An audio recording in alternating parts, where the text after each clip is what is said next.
Эфир Абхазского телевидения продолжается. Вы смотрите информационный выпуск Амши-Кушара. Здравствуйте. А сейчас коротко о главных темах.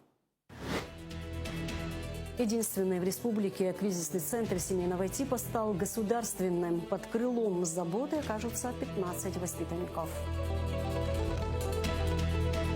Курортный сезон в Абхазии на пике. Мы решили заглянуть за кулисы курортной жизни в западной части страны и выяснили, что так сильно притягивает сюда туристов. Вспышка кишечной инфекции в Сухуми. Главврач инфекционной больницы напоминает о базовых правилах безопасности.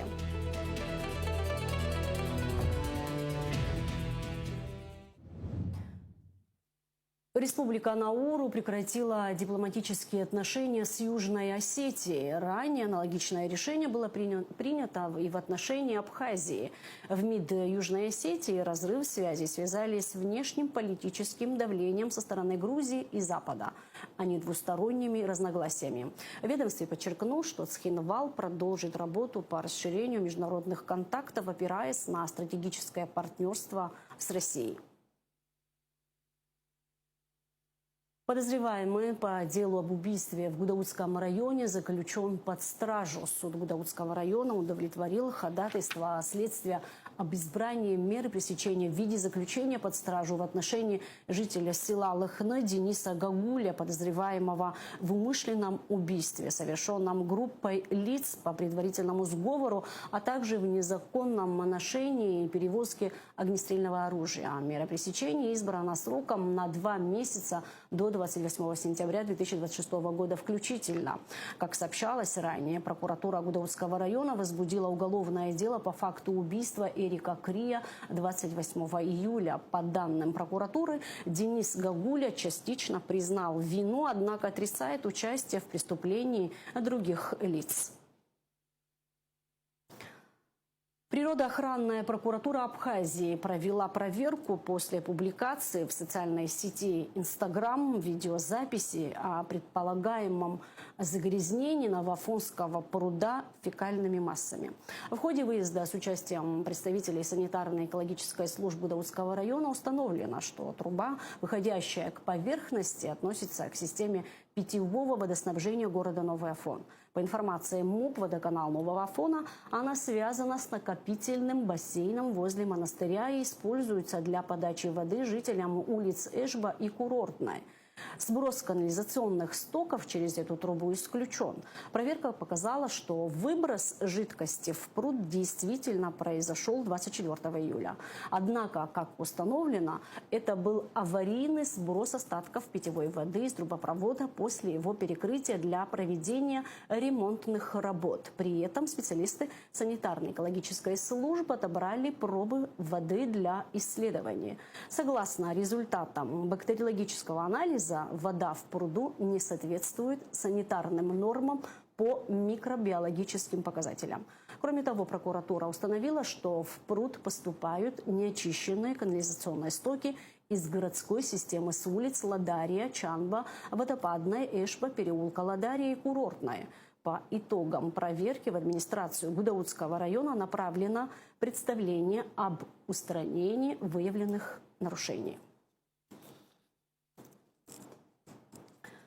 Подозреваемый в огнестрельном ранении жителя Гагры объявлен в розыск. Сотрудники уголовного розыска УВД по Гагрскому району совместно с оперативниками УВД по Гудаутскому району устанавливают местонахождение Руслана Лакоя, 1983 года рождения, подозреваемого в огнестрельном ранении жителя Гагры. Как сообщили в МВД Абхазии, происшествие произошло 31 июля около 13 часов во дворе дома номер 3 по улице Лакоба в Гагре. На месте были обнаружены и изъяты гильзы, которые направлены на баллистическую экспертизу. Пострадавший 1991 года рождения с огнестрельным ранением в верхней части левого бедра был доставлен в Гагрскую центральную больницу. Следственно-оперативные и оперативно-розыскные мероприятия, направленные на задержание установленного подозреваемого, а также установление всех обстоятельств произошедшего, продолжаются. Единственный в стране республиканский кризисный центр переведен в государственное учреждение, которое подведомственно Министерству социального обеспечения и демографической политики Абхазии. Госучреждение создано распоряжением Кабинета министров. Цель центра – предоставление временного жилья детям, оказавшимся в трудной жизненной ситуации. Вице-премьер Абхазии Майя Цибулевская, министр социального обеспечения и демографической политики Кама Адзинба посетили детей, проживающих в центре, и ознакомились с работой данного учреждения. Нала Чкинджеря расскажет подробности. Запах вкусного брауни по всему дому. Печет подопечная центра. Ведь скоро к ребятам из кризисного центра заглянут в гости вице-премьер Абхазии Майя Цибулевская и министр социального обеспечения и демографической политики Кама Адзинба. Здесь нет мамы и папы, но есть любовь, забота и уют. А самое главное – понимание. В кризисном центре семейного типа проживают дети, оставшиеся без попечения родителей, но нашедшие поддержку и заботу в других людях. То есть у вас растет молодой кондитер, да? Ну да, она студентка, даже уже закончила. Умничка, молодец. На нас рассчитывали? Да. Здорово. В доме проживают 15 детей, и у каждого из них своя личная история, боль и надежда. Но несмотря на все это, они учатся жить заново, жить в спокойствии и безопасности. При этом, если у родителей возникает желание увидеться со своим ребенком, то этому в центре никто не препятствует. Родители посещают как и кризисный центр, также мы разрешаем забирать детей, водить на занятия или на прогулки какие-то. Но если, конечно, ребенку небезопасно с родителем, то такие визиты не запрещены. В некоторых случаях мы пытаемся просто сказать, что вот там мама попала в больницу, ей нужно время, она придет в себя, и вы там вернетесь. Бывает, достаточно быстро адаптируется, честно говоря. Здесь трудятся 6 воспитателей, которые работают посменно. Свою любовь детям дарят воспитатели и педагоги этого центра. Асида Джения уже 1,5 года работает с детьми, смотрит за ними как за своими. Ей доверяют даже самые сокровенные тайны. Работа нелегкая, да, но есть много плюсов. Вот тут дети мои стоят, не дадут соврать. Мы их всех очень-очень уже полюбили. Да, мы приходим домой очень уставшие. Бывает даже, ты приходишь отсюда домой, и уже второй день дома, он тоже как бы, ты не можешь полноценно со своей семьей быть или там где-то еще. Но все это перекрывает то, что мы делаем, мы помогаем нашим детям, мы любим. С самого начала кризисный центр вел свою работу, снимая дом в аренду у частного лица. В этом им помогала благотворительная общественная организация «Панорама» и «Гераз» при поддержке международных организаций и правительства республики. Но платить за аренду, обслуживать весь дом и закрывать базовые потребности детей становилось тяжелее. И вот спустя 2 года вопрос был решен. Государство полностью взяло все обязательства этого центра на себя. Вы знаете, я вот посмотрела помещения, они абсолютно вот действительно пахнут домом. Ведь основная задача кризисного центра не просто дать ребенку возможность где-то переночевать, а то, что вы создаете вот этот родительский уют, счастье, домашнюю атмосферу и запах вкусного брауни, это очень много значит. Прибираете сами? Ну, конечно, да, естественно. За них мы точно ничего не делаем.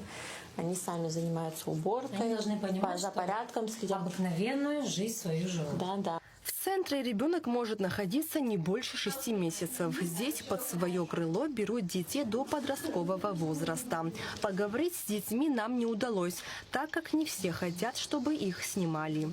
Деятельность, которую курировало Министерство социального обеспечения в вопросе кризисного центра, показала нам необходимость создания государственного учреждения. Эта деятельность должна быть под контролем государства, дети должны быть защищены. И в целом назрел момент для того, чтобы государство полностью контролировало, регулировало и поддерживало эту сферу. В кризисном центре семейного типа для детей есть все условия. Есть повар, который готовит под вкусы ребятишек, обеспечивает одеждой. И самое главное, есть психологическая поддержка. У нас на обед вот сегодня, например, вот у нас пюре, вот у нас компот, он еще горячий, вот у нас тефтели, еще овощное рагу, она уже поставила, вот оно, вот. То есть у нас, во-первых, дети сами, у нас всегда салаты, разнообразные салаты, и дети делают сами помидоры, огурцы вечером. Они любят вот засиживать нас, приглашать, без нас чай не хотят пить. На данный момент кризисный центр уже приобрел дом в районе улицы Чанба. Теперь у них есть собственный очаг, но переезжать туда пока не планируют, так как требуется ремонт. До завершения работ центр продолжит работу по адресу улица Чернявского в Сухуме, где находится и сейчас. Нала Чхиндерия, Алексея Гухава и Налла Сурия, Абхазское телевидение. Взаимодействие Министерства по чрезвычайным ситуациям Абхазии с профильными структурами и посольством России в республике обсудили Вячеслав Гладков и Аляс Авицба. Стороны также затронули вопросы обеспечения безопасности российских туристов. Встреча состоялась в МЧС Абхазии по приглашению главы ведомства. В ходе беседы Вячеслав Гладков подчеркнул вклад Аляса Авицба и других добровольцев из Абхазии в СВО. Чрезвычайный полномоченный посол России в Абхазии также отметил важность сотрудничества между странами и значимость их общей истории.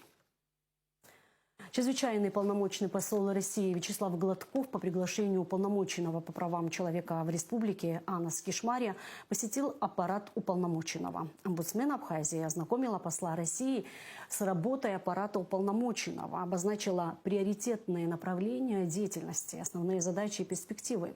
Подробно остановилась на вопросах взаимодействия с российскими омбудсменами и решением практических вопросов по линии посольства России в Абхазии. Посол отметил профессиональный штат сотрудников уполномоченного по правам человека в Абхазии, укомплектованного квалифицированными юристами и настроенными на практическую помощь людям.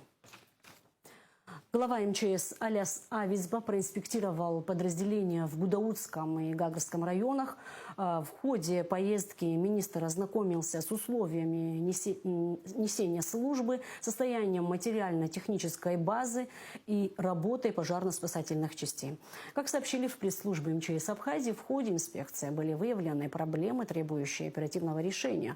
В частности, в пожарно-спасательной части Нового Афона установлено, что загроможденные транспортом подъездные пути затрудняют выезд пожарной техники, что может повлиять на скорость реагирования при чрезвычайных ситуациях. Кроме того, проверка показала необходимость совершенствования системы оперативной связи и укрепления материально-технического обеспечения подразделений.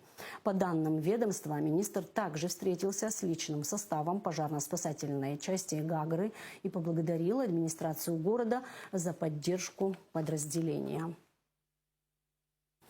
В администрации Гулрыбского района прошло заседание комиссии по вопросам неблагополучных и малоимущих семей под руководством первого заместителя главы администрации Левтины Ажиба. Участники обсудили медицинское сопровождение и меры социальной поддержки семей, находящихся в зоне особого внимания. По информации детского педиатра Центральной районной больницы Дарьи Тарасовой, благодаря выездной работе в селах охват вакцинации в районе достиг 12,5%. Это лучший показатель среди районов республики. До конца года планируется увеличить его как минимум до 30%. Для этого медсестры будут проводить обучающие занятия для персонала, а педиатры – информационные встречи с родителями. Также планируется наладить систему диспансеризации детей. На следующей неделе запланирован выезд врача в село Багмара. Кроме того, рассматривается возможность организации при школах оздоровительных смен по типу детских лагерей. По предложению Левтины Ажиба, после выстраивания общей системы работы будет установлен отдельный контроль за семьями, находящимися в наиболее сложной жизненной ситуации. Межведомственную целевую программу «Абхазская модель молодежной политики» представили на конференции в Сухуми. Во встрече приняли участие руководители ведомств, депутаты, общественные деятели, молодые деятели культуры и науки, спортсмены, ремесленники, дизайнеры и IT-специалисты. Мероприятие организовано Госкомитетом по делам молодежи и спорту. Подробности в репортаже Миланы Агрба. Конференция включала обширный перечень вопросов, связанных с развитием молодежной политики, механизмами предоставления молодым людям возможностей для реализации себя в обществе и своих планов. Одной из ключевых тем конференции стала презентация цифровой платформы «АМЦА», призванной объединить молодежь Абхазии в едином информационном пространстве. Это личный кабинет молодого гражданина в республике, куда мы планируем внести все возможности, которые существуют в республике конкретно для вас, для меня в том числе. То есть одним кликом мы получаем все эти возможности у себя в личном кабинете. Участники обсудили проект межведомственной программы, предусматривающей поддержку молодежного предпринимательства, создание условий для самореализации молодых людей, развитие цифровых сервисов, популяризацию абхазского языка в цифровой среде и молодежных медиапроектов. Главной угрозой является наркомания. Это сегодняшний бич в обществе, из-за которого молодые граждане, в прямом смысле этого слова, исчезают, их не становится. И вот молодая часть населения подвержена вот этой угрозе. Ну и финальной проблемой, конечно же, является язык. Результатом такой проблемы явилось, что 41% они не владеют языком. Это преимущественно городская часть. Начальник отдела креативной экономики Светлана Габуня отметила, что в республике много не только талантливой молодежи, но и людей, успешно реализовавшихся в бизнесе. Она подчеркнула, что представленная программа действительно необходима. Сегодняшняя программа, она однозначно нужна и она важна. Она систематизирует и подсобирает все, что мы делаем сейчас разными ведомствами разрозненно. И я думаю, мы можем достигнуть больших результатов именно взаимодействуя вместе. И данная программа, она учитывает как раз-таки и важную систему учета, систему оценки и возможность укрепления через межведомственное взаимодействие дает понять, что эта программа может быть реализована успешно. Министр просвещения Хана Гунба отметила, что при реализации проектов сталкиваются со множеством проблем, но нет сомнений в том, что в республике талантливая молодежь. У нашей страны есть блестящее будущее, потому что у нас замечательная молодежь. Мы можем с чем-то соглашаться, с чем-то не соглашаться. Кто-то, может, оправдал наши надежды, может, кто-то не оправдал. Мы чьи-то надежды оправдали, где-то не оправдали. Но это наша молодежь, другой у нас нет, нам надо работать с этой молодежью. Где-то направлять, где-то учиться у них. По итогам открытого обсуждения участники представили предложения по доработке программы, которая определит основные направления молодежной политики Абхазии на ближайшие 5 лет. Милана Агрба, Ахрамич, Абхазское телевидение. Опасная сторона летнего отдыха – пик кишечных инфекций. Медики предупреждают, на смену норовирусу пришел агрессивный ротавирус. В зоне особого риска маленькие дети и люди с хроническими заболеваниями. Только за прошедшие сутки в инфекционную больницу города Сухум с жалобами обратились больше 140 пациентов. Подробности в репортаже Гугуцы Вардания. Лето, море, жара и традиционный сезонный всплеск кишечных инфекций. Настоящий пик именно сейчас. Если в начале лета медики чаще фиксировали норовирус, то сегодня на смену ему пришел куда более агрессивный ротавирус. Он протекает значительно тяжелее. В зоне особого риска дети младшего возраста и взрослые с хроническими заболеваниями. За прошедшие сутки к нам обратилось 145 человек. Из них большая часть – это дети, конечно, ну и взрослые тоже. В стационаре у нас находится на сегодняшний день 30 человек, но их число постоянно меняется, потому что пациенты выписываются, ну, сами понимаете, идет лечебный процесс. Препаратами для лечения данных заболеваний мы обеспечены полностью. Конечно, благодаря в основном администрации города нам помогает, как и в предыдущие годы, и этот год тоже не является исключением.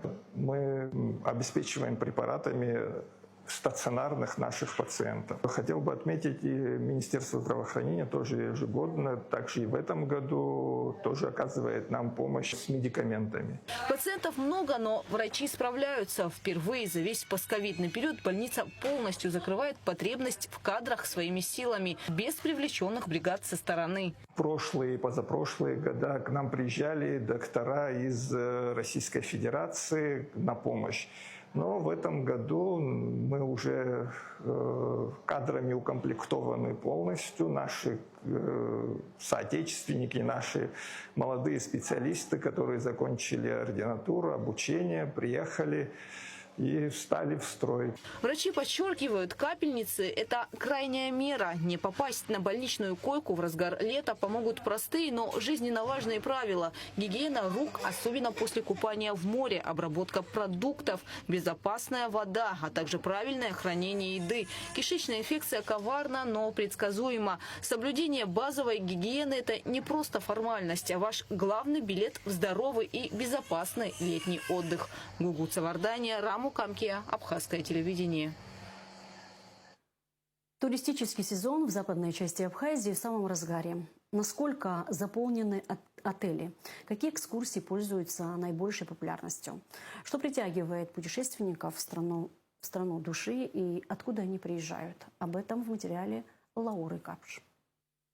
Западная часть Абхазии – это настоящий кладезь исторических, природных и культурных сокровищ. Здесь, среди пейзажей, можно найти древние храмы и крепости, величественные каньоны и чистейшие пляжи. Озеро Рица, Новоафонский монастырь, Новоафонская пещера, Гекский водопад – это лишь некоторые из визитных карточек этого края. Гудаута привлекает спокойной атмосферой и малолюдностью, Афон историческими и культурными памятниками, Пицунда чистым морем, пляжами и целебным микроклиматом, а Гагра развитой инфраструктурой и достопримечательностями. Перейдя абхазо-российскую границу по реке Псу, путешественники попадают в Абхазию, которую поэтично называют страной души. На границе жизнь кипит круглый год, но особенно оживляется все в летние месяцы, когда сюда устремляются потоки туристов. На момент съемок отдыхающих было не так много, однако дорога была оживленной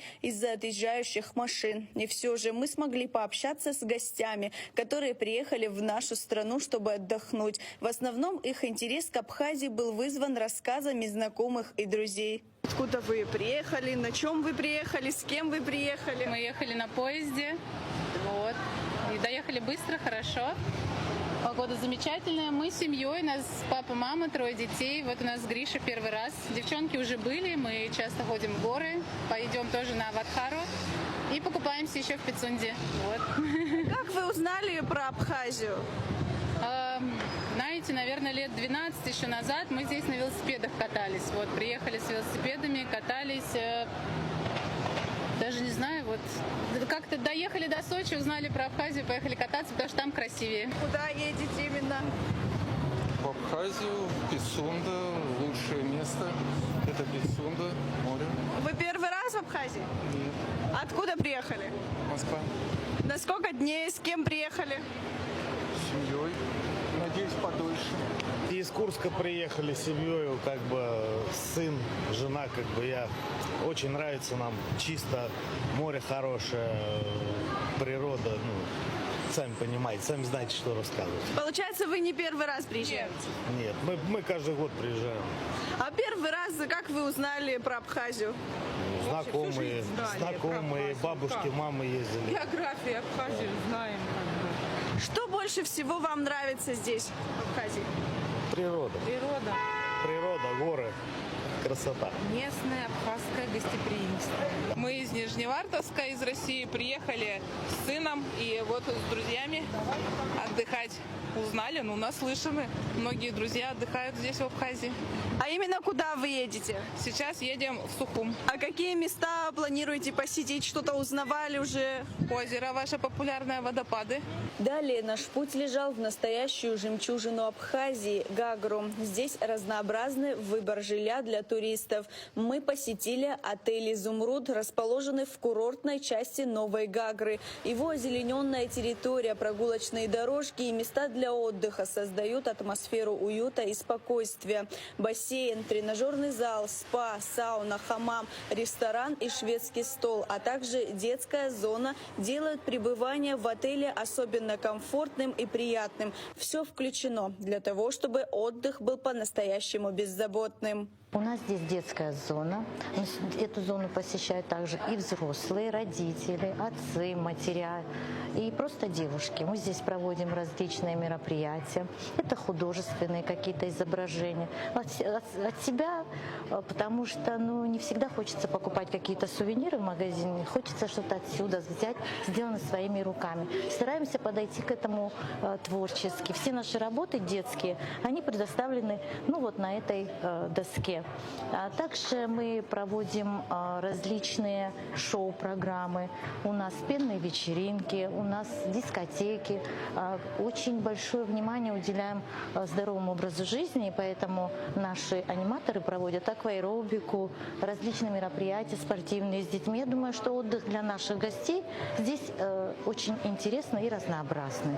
В отеле 242 номера, почти все из которых заняты. Отель открыт круглый год, за исключением 2 зимних месяцев. Заполняемость у нас в отеле практически стопроцентная. То есть сейчас у нас практически все номера распроданы, единичные свободные, но работаем мы с туроператором, который предоставляет нам возможность заполнить отель полностью. И если брать по количеству номеров, то количество гостей то же самое. Но бывает исключение, что количество гостей, приезжающих с маленькими детьми немного меньше. Туристам здесь предлагают разнообразные экскурсии, и они с радостью соглашаются их посетить. Мы пообщались с гостями, остановившимися в этом отеле, и узнали, как они организуют свой отдых и почему их выбор пал именно на этот отель. Я приехала из города Кирова, и на самом деле я в Абхазии уже не первый раз, но выбирая отдых именно в этом году, я решила посмотреть фотографии, почитать отзывы, и мой выбор пал, конечно же, на отель «Изумруд». Здесь просто замечательные локации, очень красиво, очень вкусно, очень интересно. Про Абхазию, наверное, много отдыхающих, много туристов, приезжая, привозят с собой различные воспоминания, эти воспоминания передают тебе, и, конечно же, хочется оказаться в такой же атмосфере, как здесь. Я приехала на 10 дней, и из всех локаций мне, наверное, ближе всего больше нравится озеро Рица. Очень красивые локации ты проезжаешь, когда проезжаешь к этой жемчужине Абхазии. В общем, это очень красиво и стоит увидеть вживую. Вы к нам прилетели или приехали? Прилетели, а обратно мы поедем. Прилетели куда? С самолетом в Сочи. В Сочи. А почему не в Сухум? Ближе по локации было и удобнее добраться до Сочи, проехать через весь этот путь, пройти его и оказаться уже здесь. Узнали случайно из рекламы, посмотрели, что нас устраивает и близость к морю, и то, что отель достаточно молодой по своему рождению, то, что здесь все включено, и мы рискнули и поехали. В Абхазию мы первый раз. Нам здесь очень нравится. Мы приехали большой своей семьей, с детьми, невесткой, внуком. Что уже успели посетить, что планируете посетить? Планируем, как все, посетить жемчужину Абхазии, это озеро Риц. Обязательно хотим внука свозить в сталактитовые пещеры, это Новый Афон. И, соответственно, прогулка по кораблям. Больше, наверное, у нас пока времени не хватит на все остальное. Питание тоже замечательное. Голодными не ходим, даже мечтаем, чтобы немножко испытать чувство голода. Здесь мы пробовали в нашей столовой все, в нашем кафе. И здесь действительно все очень вкусно готовят, поэтому даже нет желания куда-либо идти. Посетить Гагарскую набережную, находясь в Гагре, обязательное условие для любого гостя этого места. Днем пляжи не так заполнены отдыхающими, но вечером набережная оживает и наполняется гостями. Они с удовольствием проводят здесь время, гуляют, дышат морским воздухом и любуются красивыми закатами. С радостью делятся впечатлениями об Абхазии, рассказывают, что успели посетить, как добрались и, конечно, как узнали об этом удивительном месте. Приехали первый раз в Абхазию, приехала с семьей. Мы из Нижнего Новгорода. Всем привет! Вот, очень нравится, очень душевный, теплый, уютная страна. Знаете, такое ощущение, как будто бы приехала в деревню к бабушке, но на все лето. Отдыхается очень хорошо. Мы приехали первый раз в Абхазию. Вот, меня поразило первое, что я на даче Сталина был в озере Рица. Потом конные прогулки сегодня у нас были очень замечательные в ущелье Баба-Яга. И мы катались еще на лодочке по набережной. Нам показали самое интересное: дача Хрущева, которая сейчас дача Путина, дача Горбачева. Вот, потому что для меня все это было интересно. И, конечно, ваша кухня. Очень все вкусно. Мы питались в нескольких ресторанах. Домашняя еда самая вкусная. Сыр, вино. Я его не пил, но лимонада мне понравилось больше всего. Вот, спасибо вам большое. И, если честно, по сравнению с другими курортами, я влюбился в вашу страну. Еще не раз вернемся сюда. Спасибо вам большое за ваше гостеприимство. Нам очень нравится Абхазия. В прошлом году мы приехали на пару дней буквально. Дети влюбились. Мы были в Пицунде, мы посмотрели новый Афон. Вот в этом году решили посмотреть Гагру. Очень круто вообще.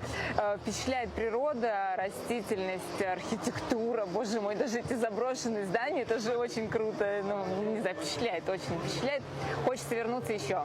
Ну вот как вы узнали про Абхазию? На самом деле, как бы многие-то ездят все равно и рассказывают, что здесь очень хорошо, здесь очень интересно. Именно море чистое, пляжи прекрасные, растительность, опять же. Вот эти вот заброшенные даже ваши города-призраки. Инстаграм. Сейчас очень-очень много в Инстаграме. Очень популярные как бы видеоролики. Очень много всего интересного именно прям про ваши достопримечательности. Очень классно. Местные жители в неофициальной беседе говорят, что туристы, конечно, есть. Возможно, их не так много, как в прошлые годы, но и утверждать, что их нет, было бы неверно. Есть и еще один момент. Туризм активно развивается в восточной части Абхазии, и многие гости нашей страны устремляются туда. Поэтому может сложиться впечатление, что туристов стало меньше. Абхазия – это страна, в которой каждый город словно дышит историей и красотой. Здесь, среди живописных пейзажей, душа находит умиротворение, а сердце – источник вдохновения. Абхазское гостеприимство создает неповторимую атмосферу уюта и тепла. Это отмечают не только местные жители, но и гости, которые уезжают отсюда с особенными воспоминаниями и теплом в сердце. Лаура Капш, Адам Арджиня, Абхазское телевидение. 31 июля исполнилось 10 лет со дня ухода выдающегося писателя Фазиля Искандера. В этот день в Москве состоялись памятные мероприятия, посвященные его жизни, творчеству и литературному наследию. На Новодевичьем кладбище прошел молебень у могилы писателя. Затем на Страстном бульваре состоялось торжественное открытие выставки «10 лет без Фазиля Искандера». Экспозиция будет открыта для посетителей с 31 июля по 31 августа, после чего продолжит работу на Гоголевском бульваре. Произведения Фазиля Искандера наполнены глубокими нравственными смыслами, яркими образами и любовью к Абхазии. Организаторами проекта выступили Межрегиональная организация писателей «Русский пенцентр», Библиотека искусств имени Боголюбова и научная библиотека и мемориальный музей «Дом Лосева». Проект реализуется при поддержке московской абхазской диаспоры. Информационными партнерами выставки стали издательства «Эксмо» и «Аст-Азбука». Прошло ровно 10 лет. Это десятилетие вот как здесь выступающие говорили, что подтвердили его действительно какую-то неприходящую такую ценность среди литературных вещей. Вот гость еще один пришел, простите. Спасибо. Это замечательный друг Фазиля, Геннадий Сорокаумов. Мы решили это сделать сейчас заметным, потому что, во-первых, все-таки обижается литература серьезная на то, что у нее место в нашей жизни общей очень сильно утеснено. И нужно и важно какие-то события, связанные с литературой, нам всем и в Абхазии, и в России поддерживать. Как-то, чтобы люди не забывали о литературе. Но литература, она со словом связана, а слово – это Бог. Мы хотим увековечить память его еще, знаете, какой вещью? Бронзовую доску повесить, ну, такую вот мемориальную, на дом в Москве, в Писательском доме. Он жил у метро «Аэропорт». Вот. И там он создал почти все свои произведения. Его кабинет всегда был, так сказать, занят Абхазией.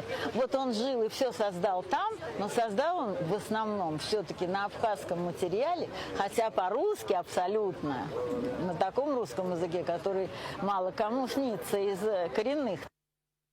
В помещении Адыга Хасы состоялся цикл лекций, посвященных традиционному стилю и одежде народов Кавказа. Эксперты рассказали о богатстве и разнообразии костюмов черкесов, адыгов, абхазов и абазин, а также об исторических и культурных особенностях каждого народа. Мероприятие направлено на сохранение и популяризацию кавказского наследия. Подробности в материале Миланы Агрба. Лекции сопровождались мастер-классами и показом национальных костюмов. Эксперты выступили с лекциями, а также продемонстрировали слушателям элементы мужской и женской одежды. Сегодняшнее мероприятие проводится в рамках программ, в рамках проекта, который проводится среди победителей конкурса «Созидатели Абхазии». Одним из победителей конкурса является проект, который составлен Адыга Хаса, Республика Абхазия. По этому проекту, начиная с декабря прошлого года, проводится большое количество различных культурно-просветительных мероприятий. Заур Жмухов приехал из Нальчика в составе команды из 5 человек. Одна из его лекций посвящена нардскому эпосу, а другая – теме хабзы. Первая лекция была посвящена нардскому эпосу.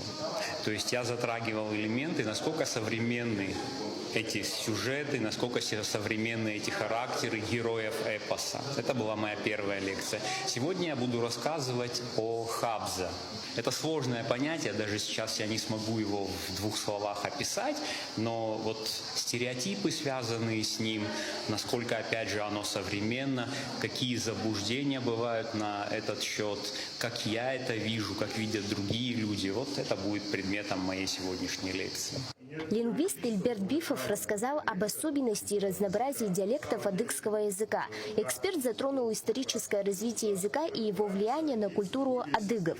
Доклад включал примеры различий в произношении, лексике и грамматике между различными регионами. Какие-то субэтносы фактически исчезли на исторической родине. Естественно, это и на диалектную базу, на диалектное разнообразие очень сильно повлияло. Некогда доминировавшие шапсуги, абадзехи, они остались в меньшинстве на Западном Кавказе.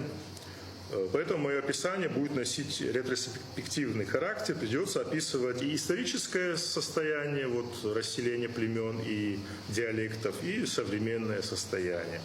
В рамках проекта «Адыга Хаса» школа наследия организован летний лагерь для детей-репатриантов, который будет проходить в Кабардино-Балкарии. Участники пройдут обучение, посетят места своих предков и познакомятся с достопримечательностями республики. Эти инициативы являются частью более широкого блока проектов, реализуемых в рамках программы «Созидатели Абхазии». Милана Агрба, Давид Хашик, Абхазское телевидение. И в конце выпуска информация о погоде. По сообщению синоптиков, 1 и 2 августа в Абхазии ожидается переменная облачность. В субботу местами возможен кратковременный дождь, гроза. В воскресенье без осадков. Температура воздуха ночью плюс 18-23, днем плюс 27-32. Температура морской воды плюс 26 градусов. На этом наш выпуск завершен. Всего вам доброго и до встречи в эфире.